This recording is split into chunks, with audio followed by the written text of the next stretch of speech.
2021 ini sudah di depan mata, bahkan sebenarnya saudara-saudara kita yang ada di wilayah Indonesia Timur ini sudah berada di tahun 2021. Kita ucapkan selamat tahun baru untuk saudara-saudara kita yang ada di wilayah Indonesia Timur. Selamat tahun baru.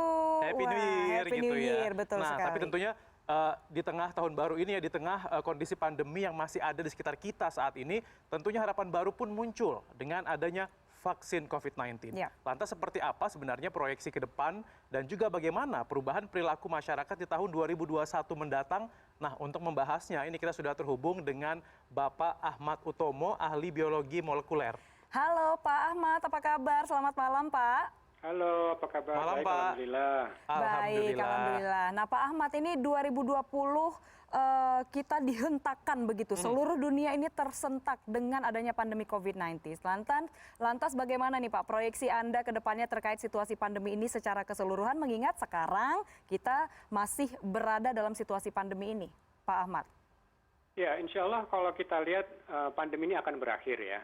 Dari pengalaman sebelumnya pada akhirnya akan selesai. Cuma pertanyaannya ini kita harus membuat keputusan bersama secara kolektif. Kita mau cepat selesai atau kita mau selesai lambat gitu.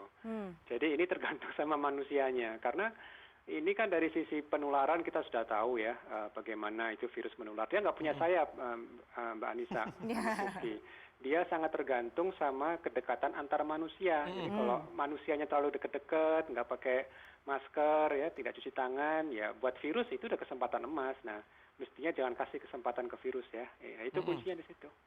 Oke, jadi kuncinya sudah tahu nih gimana caranya sebenarnya untuk meminimalisir agar tadi dibilang cepat berakhir gitu pandeminya ya, cuman tergantung dari komitmennya. Tapi Pak, kalau misalnya kita tahu juga ini kan sebenarnya masalah virus corona ini belum selesai, kemudian tiba-tiba muncul lagi informasi bahwa virus corona ini sudah bermutasi dan sudah menyebar di beberapa negara. Ini seperti apa nih Pak terkait dengan ancaman mutasi virus ini? Ya, sebetulnya pertama yang lebih tepat itu sebetulnya variasi ya. Variasi itu lebih pas. Karena apa? Karena secara prinsip ini masih virus corona yang sama. Jadi kalau misalnya sampai kacamata ini ya, terus saya termutasi, kacamata saya hilang.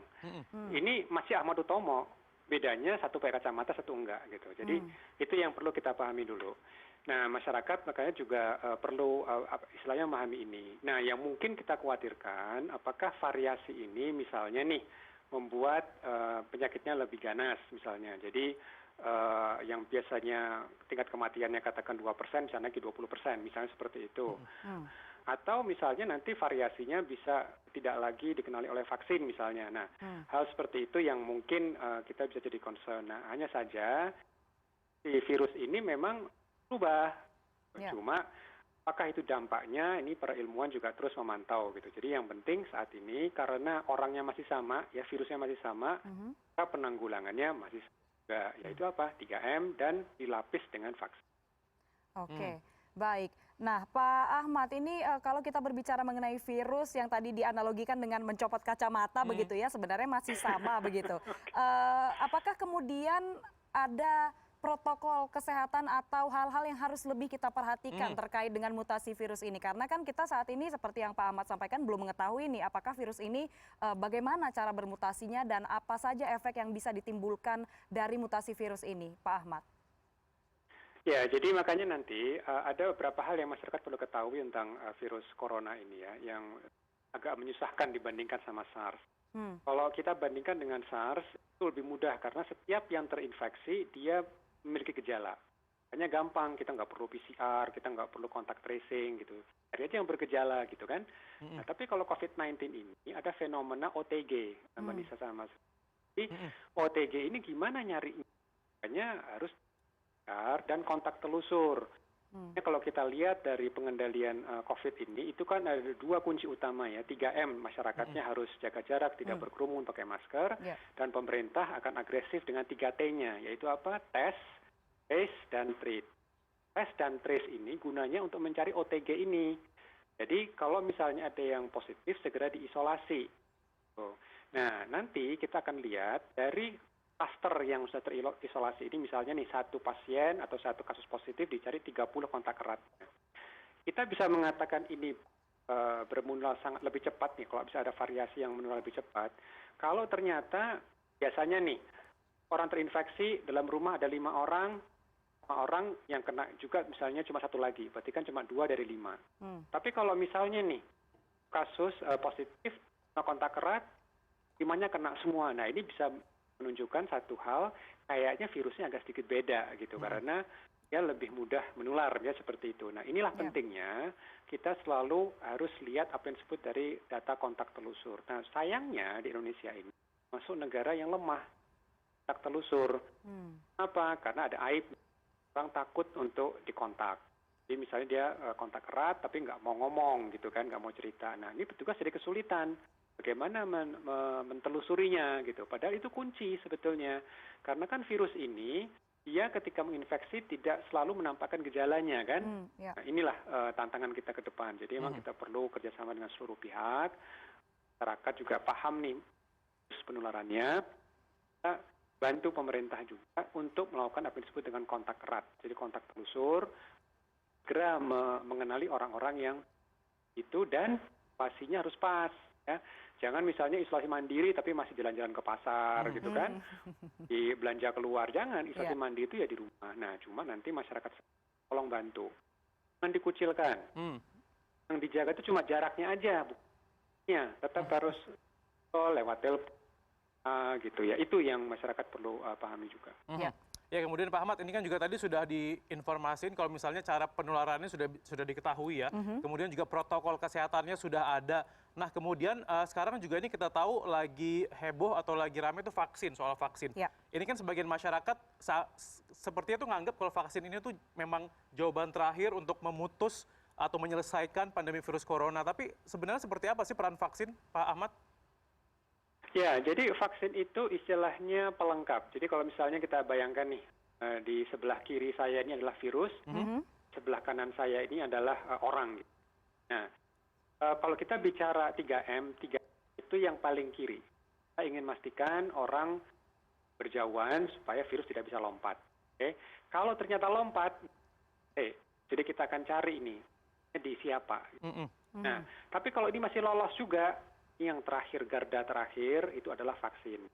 Jadi rekan-rekan semua harus pahami, kalau kita punya ban bocor, ya ban mobil kita bocor, itu kalau misalnya bocornya kan parah nih, itu nggak bisa ditambal pakai plaster kan, itu harus betul-betul ditambal dengan benar. Nah, itulah apa yang disebut dengan 3M dan 3T. Nah nanti sisa bocor sisa-sisanya itu yang masih ada sana sini itu dilengkapi dengan vaksin. Jadi artinya apa? Adalah pelengkap keseluruhan. Masyarakat perlu paham, tidak hanya vaksin saja, tapi 3M, 3T, vaksin itu satu rangkaian utuh. Apalagi, nih Mas Rizky yang kita perlu pahami, vaksin yang kita miliki saat ini memang punya daya proteksi terhadap gejala, tetapi kita belum punya bukti apakah juga bisa menghentikan penularan. Kedua, kita juga harus ketahui pemberian vaksin ini ada skala prioritas. Jadi kayaknya saya ini yang terakhir nih untuk dapat vaksin karena tidak termasuk prioritas. Saya bukan nakes, lanjut gitu kan, relatif muda gitu. Nah, karena di sini ada yang namanya bergantian, maka nanti yang sudah tervaksinasi pun buru-buru buka masker, beri kesempatan kepada yang lain yang belum kebagian vaksin itu proteksi juga. Itu yang masalah karena kan produksi global itu, produksi vaksin global itu belum cukup untuk bisa memberikan secara serentak penduduk dunia ini. Gitu. Ini yang dan masyarakat paham. Ya, lalu Pak Ahmad berarti kalau misalnya kita sudah divaksin begitu ya, kita sudah menerima vaksin, tapi tetap harus melaksanakan protokol kesehatan. Jangan masih kendor tetap, gitu ya? Iya, begitu ya Pak ya? Oh ya, wajib itu hukumnya. Ya. Jadi kalau mau pamer di Instagram, tetap dipakai. Maskernya, jangan cuma pamer bahu gitu kan, ini bahuku udah divaksin mana bahumu, tapi tetap malah dibuka maskernya, jangan, tetap gunakan masker. Nah Pak, kalau begitu nih, berarti kapan nih Pak kira-kira kita bisa benar-benar melepas kalau seperti kami pakai face shield di sini begitu, dan masker mungkin kita ketika beraktivitas di luar rumah, kapan sih Pak sampai akhirnya kita benar-benar bisa bebas gitu ya? Dan kembali seperti sebelum ada pandemi begitu? Ya, semuanya tanpa kecuali seluruh rakyat Indonesia 280 juta harus sepakat dalam satu hal, kita secara berjamaah gitu kan, sekarang mulai 1 Januari sepakat untuk serentak gitu kan, 3M, 3T, dan nanti kalau dapat vaksin itu diberikan. Terus bareng-bareng, karena kalau hanya kita bertiga nih, protokol kesehatan, hanya 3 dari kita nih yang melakukan 3M, akan ngaruh. Yang terjadi adalah namanya arisan COVID. Cuma gantian aja nanti yang sakit gitu. Iya. Dan ini yang kasihan teman-teman nakes. Nah Ya. inilah resolusi ya, resolusi tahun 2021, rakyat Indonesia, ayo kita membuat resolusi yang serius. Karena apa? Karena kalau kita nggak ya itu makin lama. Contoh yang bagus Cina saja misalnya, tangga kita juga. Itu secara angka kasus COVID-nya kan sudah mentok mereka. Di Vietnam angka kematian nggak lebih dari 40 orang. Kita sudah berapa ribu ya, sudah meninggal rekan-rekan kita mendahului kita gitu. Itu karena mereka memang ada kepatuhan, ada protokol kesehatan, dan juga pemerintahnya juga sangat agresif dalam edukasi ininya dan patiknya gitu. Nah, hal-hal seperti ini yang memang kita perlu pahami bersama.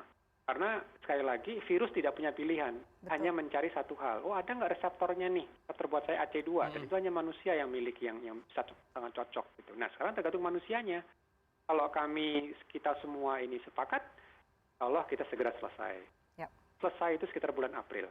Amin. Sehingga bisa menekan angkanya. Amin. Vietnam selama hampir 7 bulan lebih bisa bebas, terbuka lagi, akhirnya mereka menemukan kasus, tapi itu pun rendah sekali. Jadi dari contoh-contoh seperti ini ya, itu bukan suatu hal yang impossible ya, itu doable kok. Tapi ya itu harus sama, nggak bisa gantian, bagian saja, harus semuanya. Oke. Oke, jadi tadi kuncinya kompak gitu semua kita ya. Semoga di tahun baru ini Kompak. semangat baru, resolusi baru juga tadi, tapi tetap patuh terhadap protokol kesehatan yang sudah dibuat selama ini ya. Baik, Bapak Ahmad Utomo, ahli biologi molekuler, terima kasih sekali Bapak atas informasinya. Sehat selalu dan selamat tahun baru Pak. Selamat tahun baru, Pak Ahmad. Terima kasih.